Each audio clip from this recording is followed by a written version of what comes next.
Rahayu, Rahayu Sakuntumati, Swastiastu, Namo Buddhaya, Salam, Hongwilahing Mastono Musidam, Sekaring Bono Langgeng. Assalamualaikum warahmatullahi wabarakatuh. Pemirsa Cahaya Batin, pintu gerbang kesadaran bangsa Nusantara.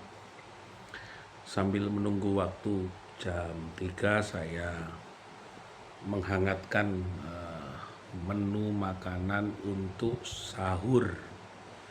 Istri dan anak saya sambil nunggu bangunnya anak saya di lantai 2, dan semua makanan sudah siap. Saya tadi di dalam komal TikTok DNBI, Pak Timbul, kawan-kawan, Pak Hendro dari Bali, dari Pak Adapati, ada dari Rembang. Mohon maaf, mungkin agak tegas, saya katakan tegas bahwa di dalam penjelasan aksara Jawa yang saya sampaikan tadi, bahwa hari ini saya ingin menjelaskan tentang aksara mo. Mo itu madep mantep manembah mering ilahi. Saya menyampaikan bahwa di dalam ketegasan kita dalam manembah marang Gusti, untuk apa yang saya sampaikan tegas dan bebas, karena tujuan untuk kepada Gusti Kang Maha Agung itu adalah mutlak, adalah capaian yang harus dituju, bukan hanya sekedar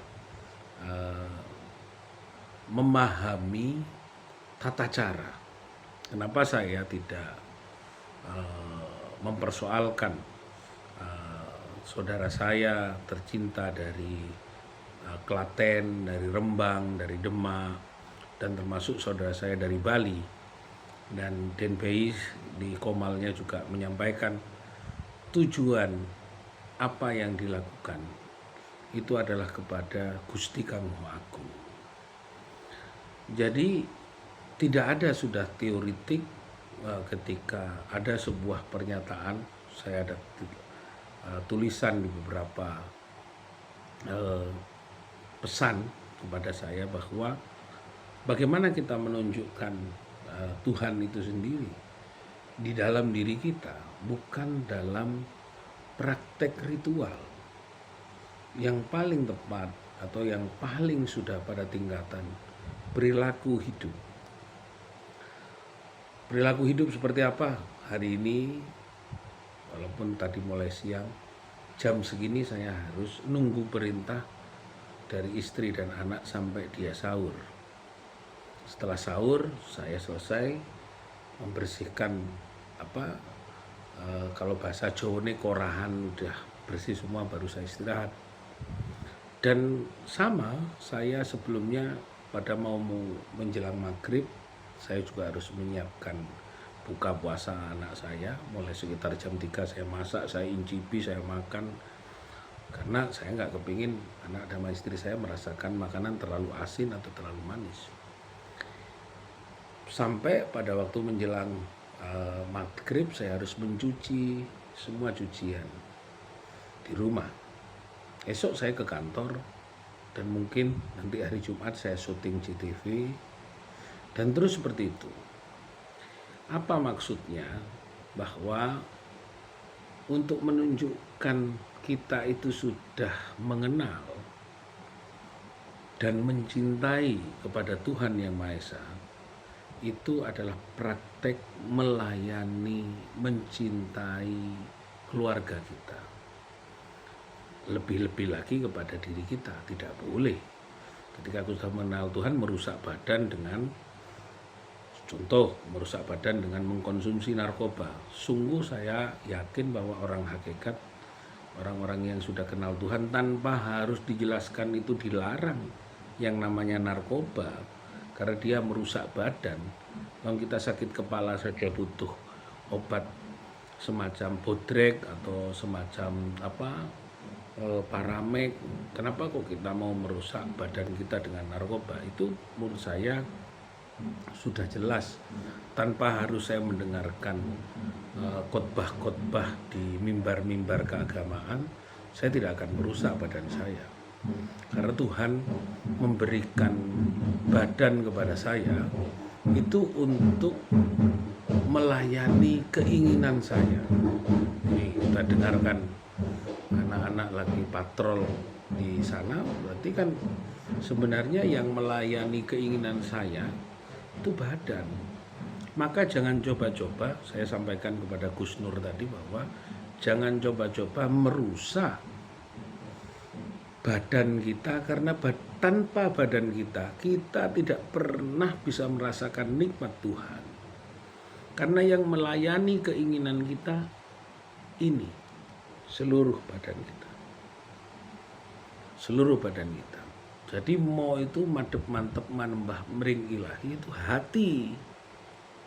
Hati kita disuruh menghadap. Karena badan kita ini pelayan.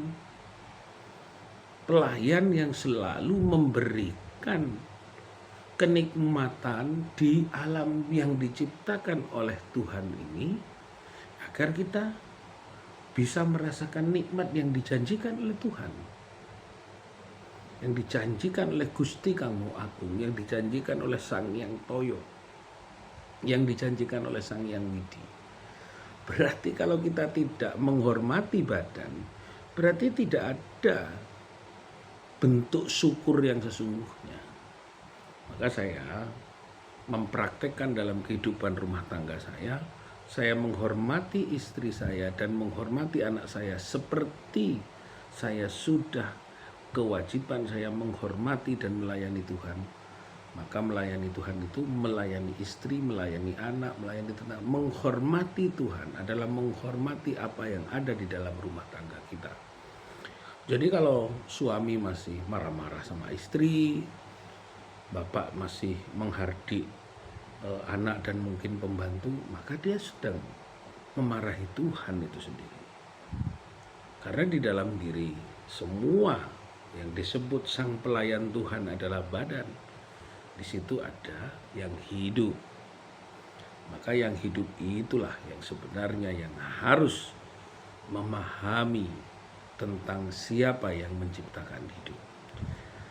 Ini sebuah praktek dan yakini bahwa jangan pernah terlalu merasa menguasai alam semuanya. Badan kita ini titipan.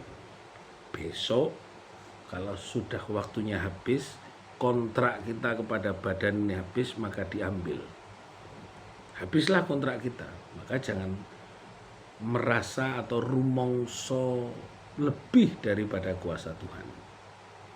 Karena kita hanya dipinjemin loh, masih dikasih ngontrak loh. Pinjam badan ini berarti ada waktunya untuk diambil. Karena sang pelayan Tuhan itu selalu maha kasih.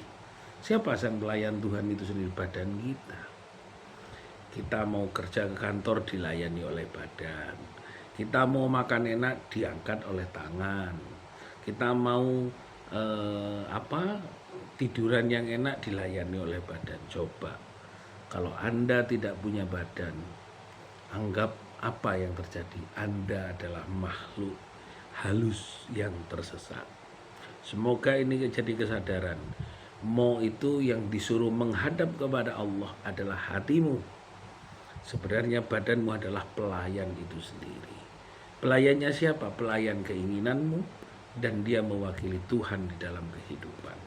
Semoga menjadi kesadaran pengajian ini, pengajian yang membangkitkan dan membangunkan kesadaran untuk panjenengan sadar. Kalau tidak sadar berarti Anda semaput. Anda tidak menyadari bahwa Anda ini hanya hamba, bukan yang kuasa. Terima kasih. Rahayu, Rahayu Sagung Tumati.